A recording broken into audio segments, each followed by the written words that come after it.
gentlemen, the Incredible Hoax!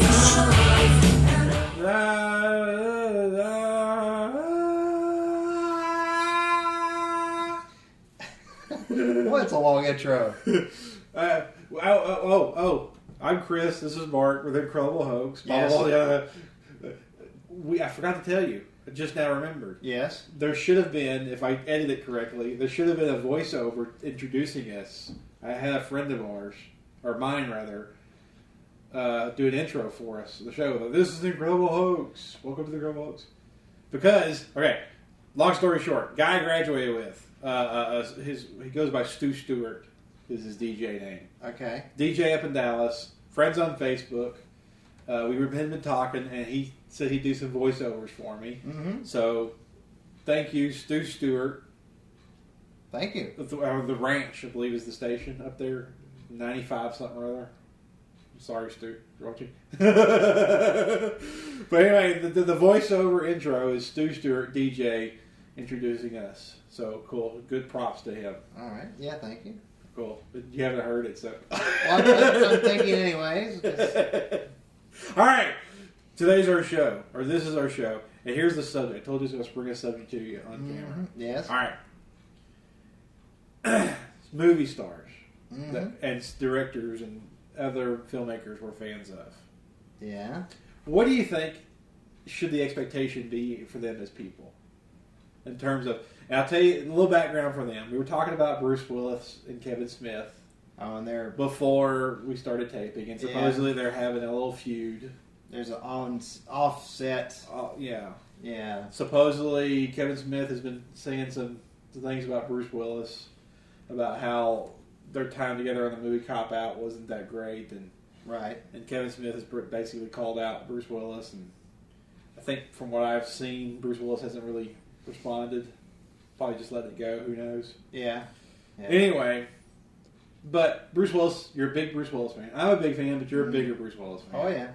And we've talked about it. You kind of have to temper it. You can't just take one side. There's two sides to every story. Yeah. What is the expectation for our heroes, you think, in movies? And it's not sports, because sports is a whole other thing. Talking about in movies and TV and filmmaking. Well, I know what your expectation should be. Well, no, if you're a fan of somebody, you want to think that anyone that you root for is a likable person. Mm-hmm.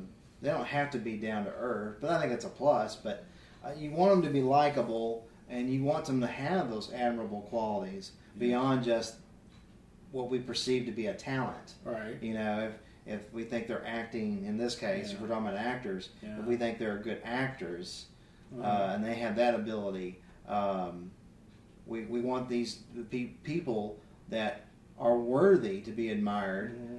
You know, if you're playing characters who are admirable, but in real life you're really not admirable, that kind of ruins a lot of the image. Right. And there are many stars who had a screen persona, and then they did something off screen that totally ruined that perception, and have had a hard time getting their career back. Yeah. So you look at Meg Ryan. That she could have had it. She could have had at least another 4 or 5 years of still doing romantic comedies, but it totally killed her. Yeah, when she cheated on Dennis Quaid with Russell Crowe. It totally and then Russell Crowe, he'd already had set up a reputation as a bad boy. Right. That just furthered his reputation and did him no harm. It was very strange. I mean, yeah, because everyone kind of thought of him as he's kind of roguish. He's a roguish bad boy anyway, and it helps that he had that huge hit at the time, Gladiator. Yeah. Which was I think either right before it or right after. I can't remember the timeline. I want to say that movie that he did with her was just before Gladiator, and then by the time, of course, that movie was huge. Yeah. So people were able to kind of just forget about it basically from his side. From her side, it ruined her image. I think she's done one movie since. She's done hardly any. I'm sure it's been more, but it feels like she's only like one movie since. It ruined the image whatsoever. But then again, Angelina Jolie does the same thing, and she's as big as she ever has been. I mean, she's huge. So, I mean, It sort of depends. There's we started the show and you hear the phone. Yeah, and if you listen very carefully, you'll hear trains going by too. Yeah. We have the whole cacophony of distractions today. But anyway. So did I answer your question? I hope I did. Well, I mean, I don't know if there is an answer to it. Just get your opinion of it, because the thing is I have sort of learned to stop investing too much emotion in celebrities and filmmakers and stuff. Right. And it's mostly because my own personal experiences, just with people in general. I used to be a pretty naive person, and I let myself get caught up in other people. And then when I got let down, boy, it let me down too much. And you've been through my life, and just get a little bit of insight to who I am, how I have been as a person. I went through a huge depression, and a lot of it was hinged on my expectations of people. So I've learned, just with all human beings, to know they're fallible, they're human.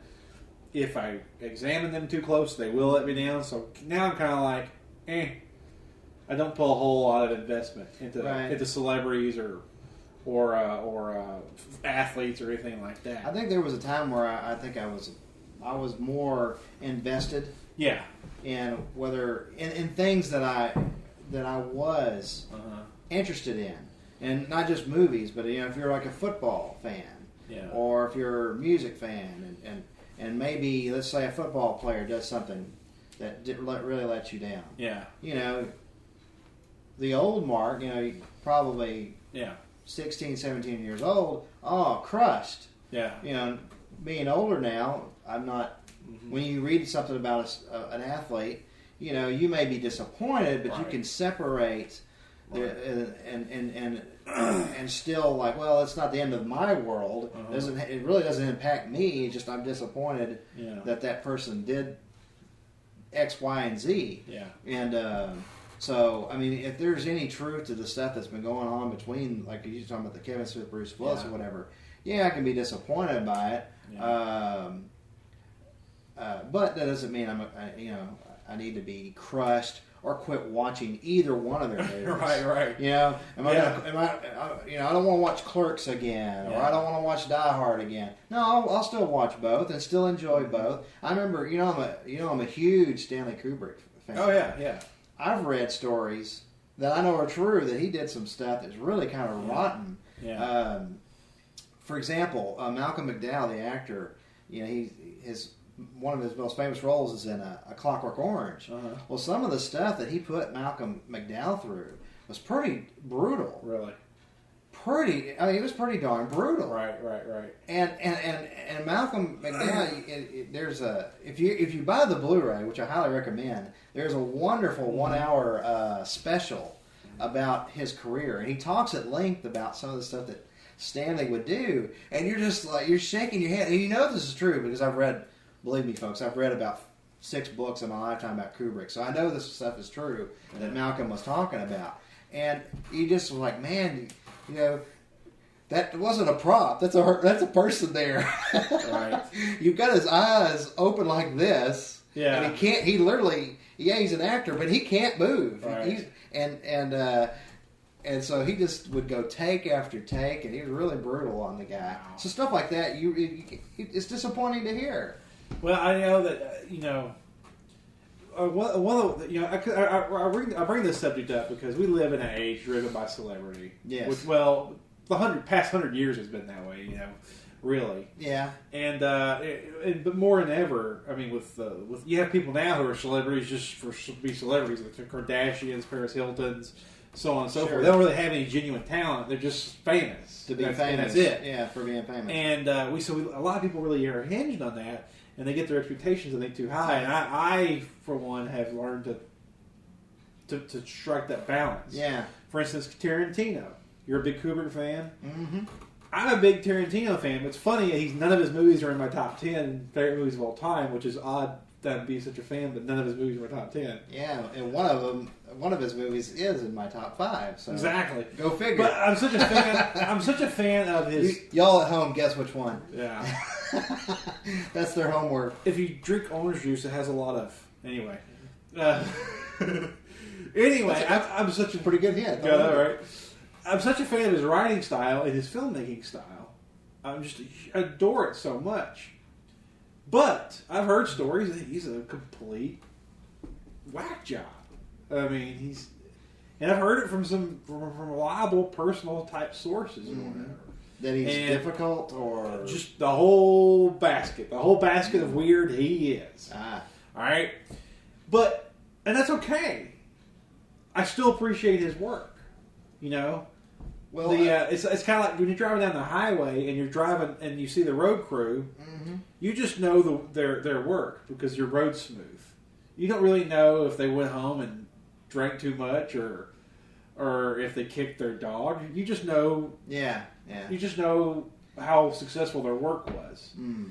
And so as long as that road is nice and smooth and working, I don't care. So it's the same thing for me now. As you know, I've learned to adjust my expectations of celebrity.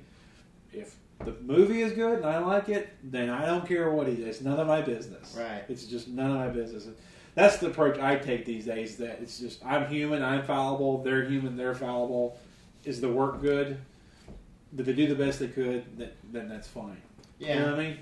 Well, yeah. You there is that separation there of like I can appreciate the art for art's sake, and what they do in their personal life is not any of our business. Yeah. But I mean, if you hear something that's disappointing, or if they're like, if they're committing felonies, well, that's gonna hurt their image, quite a bit. Yeah. Well, absolutely. I mean, and there's stuff like there's certain actors that have done some stuff recently that I totally would get a fan to say I'll never watch this movie again. To use the example, I feel like poor guy just now. You almost have sympathy because now he's kind of become the whipping boy now. Mel Gibson. Yeah. Yeah. I totally get that if someone's Jewish. Yeah. And have heard some of his alleged rants or whatever. Yeah. It's like I will never watch another one of his movies. Well, I don't blame them. Oh, I agree with that. It's like I understand because it's still a personal choice. But it's still a personal choice. Yeah. And someone makes some remarks like that. They themselves. Well, I have a lot of respect for these guys that are political because that's not easy to do that if you're an actor because they know they're jeopardizing their box office. Sean Penn, I actually have quite a bit of admiration that he has enough courage or whatever you want to call it to say, well, I know people may or may not agree with me, but this is what I think. That I can admire the courage it takes to do that. Right.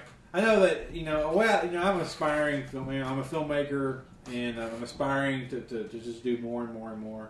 And I know that if people followed me around, they would be disappointed because there's not a commandment I haven't broke. There's not a sin I haven't committed, and there's I've done all kinds of bad things, and so I would like to be judged on my merits of my work, and let my personal life be personal, and. So I try to afford the same thing. But as you said, there are boundary lines. Yeah. If somebody comes out as devoutly racist against me, well, I'm not going to like his movies. I mean, if I was Jewish and I heard it's been consistent from Mel Gibson. Right. That's the thing. He's consistently done it. Yeah. It's not like a one-time incident. No, this guy has a track record of making anti-Semitic remarks.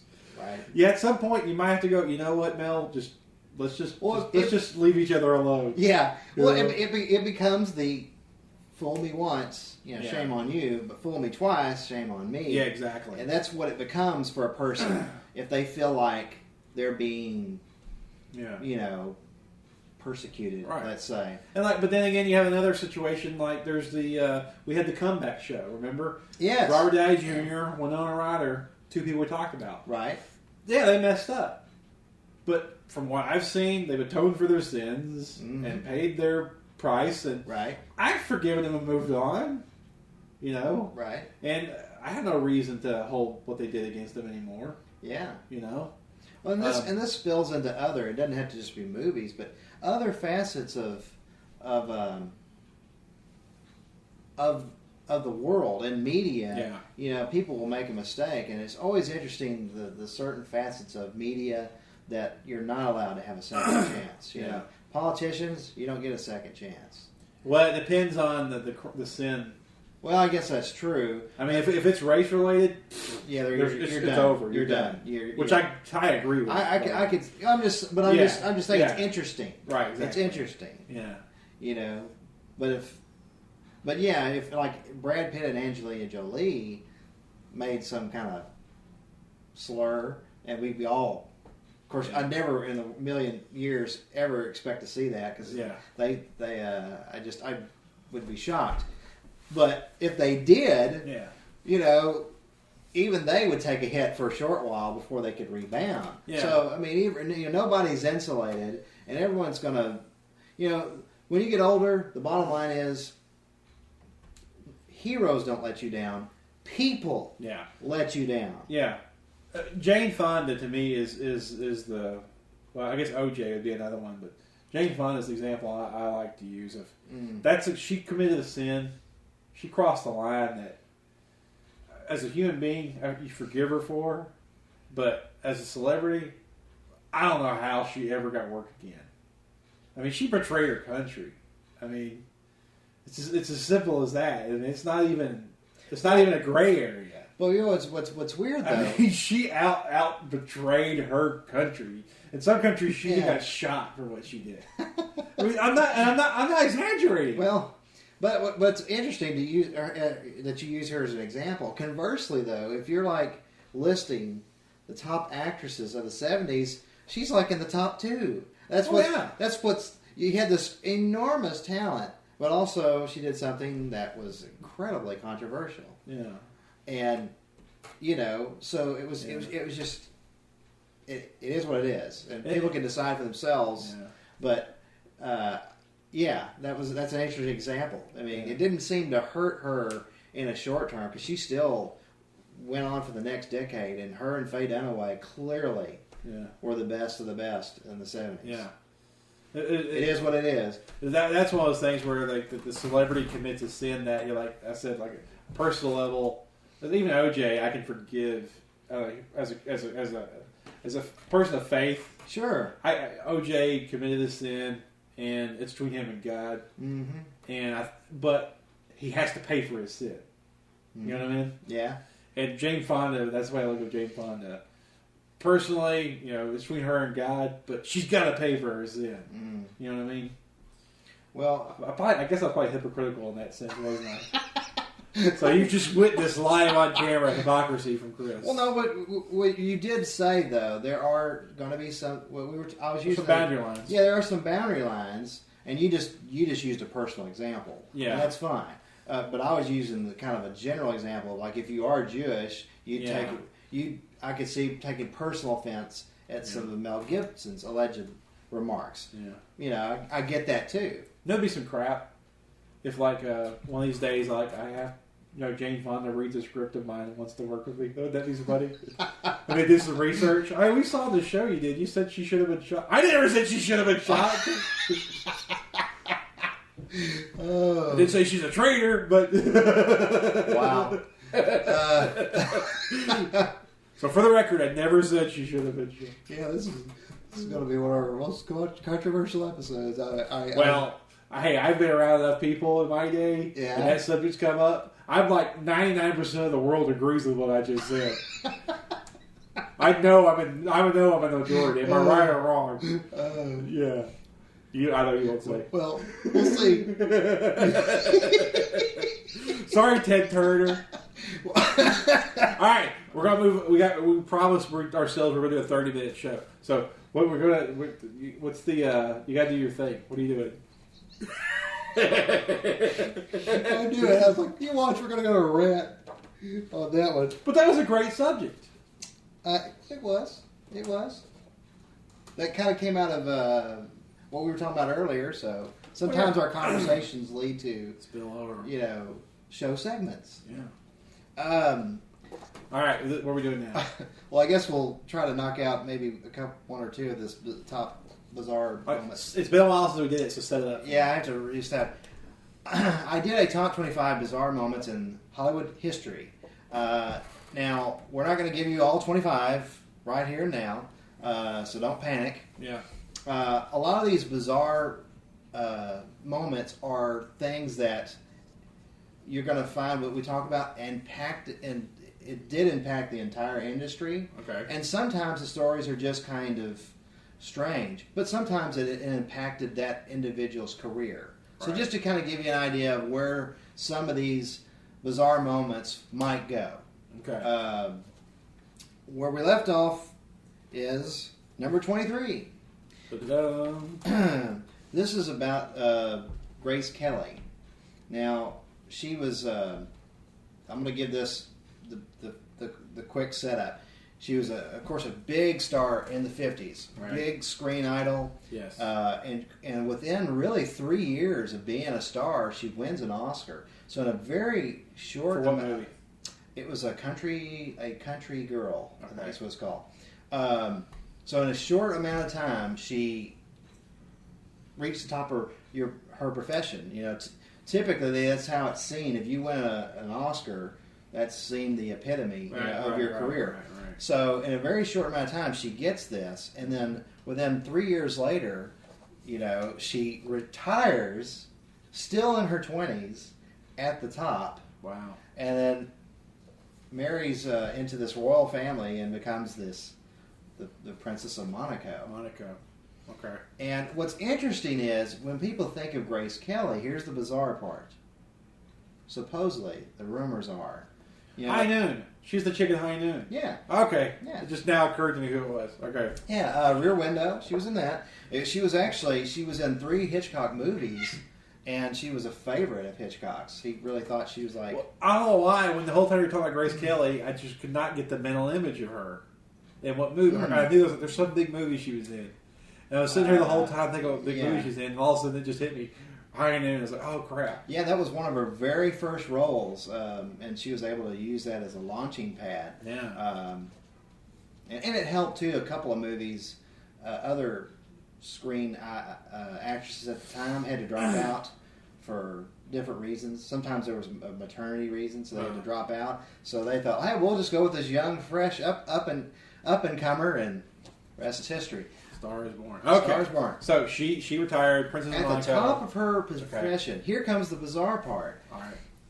She's seen as, like a strong woman, kind of like kind of the epitome of the feminist model, a successful woman. Okay. Well, she ends up in a marriage, being the Princess of Monaco, where the guy was incredibly controlling. Okay. And she still wanted to act. But it was one of those marriages where it's like, well, I'm the husband, and what I say goes. Right. So she ended up really in this very, I don't even know if you'd call it a traditional marriage, but certainly he was very controlling.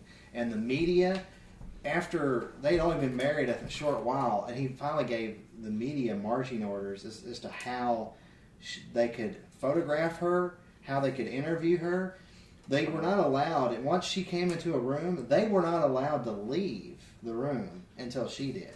Oh, that's crazy. And then they only had like a certain amount of times, where like a minute or two to take pictures, if they were even allowed to do that. So anyway, she kind of like got married, and then here she is. She can do anything. She can go anywhere. She gets married, Princess Monaco, and it becomes like a prison cell. That sucks. And of course she stayed married to the guy till she died at a very young age. She car crashed, right? Car crash, had a stroke, and she drove off the road. She had a stroke? She had a stroke while she was driving up a serpentine road. Yeah. And right off the road, which is interesting because in one of Hitchcock's movies, they're going up a serpentine road, and Cary Grant's reaching, for the actress. So I thought, well, that's weird, Anyway, it has nothing to do with her, but so coincidental. The moral of the story is she gets to be at the height of her career, gets to live the Cinderella life, marrying her prince, and it becomes hell. And it becomes hell. That's the bizarre model. You get it. Yeah, I totally get it. I'm like, well, that's weird. Well, wasn't her daughter... Now I'm changing the subject a little bit, but... Yeah. Remember her daughter? Did she have a daughter in the 80s that was like, oh my god, hot? She was a model and everything. Did she have a daughter? Not her. There was some Princess of Monaco in the 80s that was just like, everybody was like... I mean, she was so hot. You know what I'm talking about? No, I don't know that. I don't know that was her. I'm not saying it couldn't be, but I don't know that it was her. I don't remember. I was a little kid. And I remember there was this model. She was the Princess of Monaco, but she was also a model. Yeah. And she was like Paris Hilton is now, where everybody was just like, "Oh my god." Yeah. And she's just big huge celebrity. I don't think Paris Hilton that hot. I don't mean like Paris Hilton hot because I don't think Paris Hilton that hot. I meant like in terms of celebrity. You know what I mean? Well, she married Grace Kelly had married Prince Rainier III. Yeah. And it's important to note that after she died in it was 82. Yeah. She died in 1982. He, I think, died a few years later, but he never remarried. So for at least, to be fair to the guy, even though the rumor was that she did feel like she was in a type of prison. He did love her though, so I don't think he meant harm. And well, he's a monarch, and right, I don't think he meant to make her miserable. But she is a girl that wanted to live the Cinderella story and got it, and it wasn't what she thought it would be. But that goes. I mean, interesting. I think that's probably an easy trap for a monarch to fall into. He's born into nobility. He's born with power for no other reason. He didn't earn it. He's used to giving orders. And he's used to not giving being orders. Questioned and exactly. He didn't earn any of it. I mean, not an ounce of it is earned. And I would think you'd have to do something screwy to your head. Have to. Yeah. I mean. I'm just looking to see what we're doing with time. Yeah. So now we've insulted monarchies. Yeah, Monaco is going to boycott our show. Fondas, Ted Turner. Dang, everybody's going to be mad at us. Yeah, all of Hollywood. Well, we stood for America, by God. Yeah. When we took on Hanoi Jane. Oh. All right. Well, I think let's leave some for next week on that subject. Okay. Okay. Well, we're at the wrap up point. What's the quote of the week? Well, movie rental suggestion. Oh, movie rental suggestion. Oh, you did it wrong. Get it backwards. I have one. If you need time to think about it. With Black Swan being nominated, it's a psychological drama. Yeah. All the whatever. I'd like to recommend one that's. Black Swan, I was underwhelmed. I thought it was kind of mediocre. You want to see a really good one that'll really, make your head, explode because it's really mind-twisting and so forth? I recommend checking out Mulholland Drive, directed by David Lynch, sorry. Oh, David Lynch. David Lynch, yes, he directed that. It is outstanding, and I'm going to tell you right now, the movie's 2 hours and about 25 minutes. Now, I bring that up to tell you that 2 hours into it, there is something that happens. And you're going to be lost for about 5 minutes. But stay with it, because you will get your answer. After about 5 minutes of being disoriented, it will become very clear what the movie's been doing all along. So, it's kind of a surprise in it, and if you pay attention, everything will fall into place and make sense. But this is a movie you cannot start and then leave and come back and forth. Yeah. You'll need to devote the time to it. But basically, it's about these two young actresses who one is an up and comer and she's jealous of another's success. But then you keep having this other story that kind of runs parallel, that is the young actress is a nobody. She's trying to get work. And then the other actress she's jealous of. So there's kind of different kind of perspectives going on. But what you find out, there is really one story that's being told. So stay with it. That's kind of the fun of this movie. So I'm hopefully giving you a little taste. All right. Mulholland Drive. Mulholland Drive. One I haven't seen. That's one of those movies that you've been telling me about forever to watch, and I just had to go around and watching it. Yeah. It's on my list of movies I should have watched already. I need a whole list of movies I should already watch. That's one of those. Look at the top 5. Yeah, the thing is, I really like it, but I have no idea. You may hate it. I don't know. Yeah. Well, we do that to each other sometimes. Like, yeah. When I saw Wanted, the movie Angelina Jolie Wanted, I was convinced. Because I thought it was like a 4-star, one of the best movies of the year. I remember calling you like, God, you gotta go see this movie. This is true. And then you saw it and you're like, I don't even know how you begin to think I like that. And I was like, what? It's perfect. How could you not? What? Because it was like Fight Club meets Matrix, which are 2 of your favorite movies. And I was like, this cannot lose. It lost. Well, first of all, they're assassins that get their mission, their missions from fabric. Now you're just being nasty. All right, my video. Anyway, my video pick of the week is just because I'm not very imaginative right now. Is we just wanted. Just kidding. Although I like that movie a lot. Anyway, all right. We me and the wife, Mrs. Hoke. Mm-hmm. With The Incredible Hoke. So this would be The Incredible Mrs. Hoke. Had our 16th anniversary. We went to San Antonio. Lots of cool movies have been shot in San Antonio. Miss Congeniality. Yes. Selena. Uh-huh. Remember that movie from the 80s, Cloak and Dagger? I liked that movie as a kid. Yeah, that's right. With Henry Thomas and Dabney Coleman. Mm-hmm. So there's all kinds of little cool movies that are shot in San Antonio. But how can I talk about San Antonio and a movie rental and not say the Alamo? But Rent, the overlooked and underappreciated. I like where you're going. John Lee Hancock, Billy Bob Thornton, Jason Patrick, The Alamo from 2004. 2004. Terrific movie. Dennis Quaid plays Sam Houston. Yes. It brilliantly goes through San Jacinto. And, a little it's an Alamo movie. It's a little melodramatic at times. But other times it's just pitch perfect. Billy Bob Thornton's story about the potatoes. I mean, it's just brutal. One of my favorite elements of the movie, and real quick, is the movie did not flinch in the dialogue. And I remember watching it. Me and my I know what you're talking about. Yeah, I'm hesitant to mention this scene because it might come as a turnoff to some people, but I don't mean it this way. So bear with me.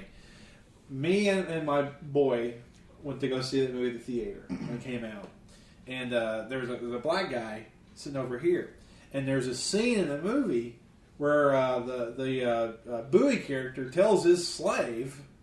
I mean, this movie doesn't flinch. It doesn't hide the fact that there were some slave owners. He tells his slave, "I'm releasing you, but after the battle, I'm going to come get you."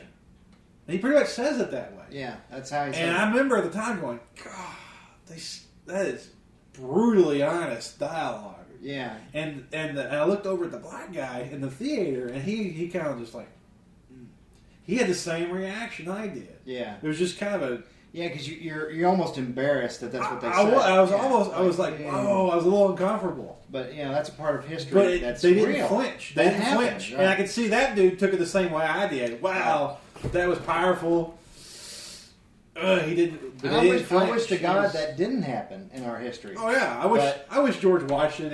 We're got a whole other thing. I wish a whole bunch of our forefathers weren't slave owners, but the reality is they were, and there's no changing it. Yeah, I wish to God we could change that, but that's history. And anyway, but get back to the movie. Yeah. That's an example of how the movie just did not flinch. It wanted to show you how it really was, and did it brilliantly. So, beautiful movie, and the quote of the week. Quote of the week.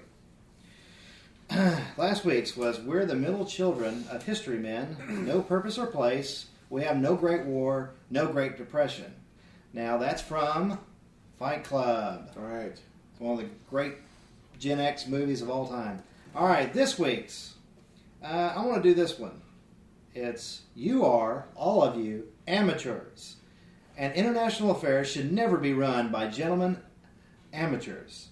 I'll read that one more time. Again. "You are, all of you, amateurs. And international affairs should never be run by gentlemen amateurs. And I love that scene. And next week, after you've had a week to guess it, I'll elaborate more on it. But I love that scene in this movie. All right. Well, cool. If you want to guess, go to our Facebook wall, the Incredible Hoax Facebook page, or email us at hoke@redseatelevision.com. That's hoke@redseatelevision.com. And I'll throw this out there, too. If anybody has any special requests about subject matters, movie reviews, or whatever, shoot those to us. Because God knows we need all the help we can get. No, I'm just joking. Anything else? Hey, keep watching. All right. With that, with you. See ya.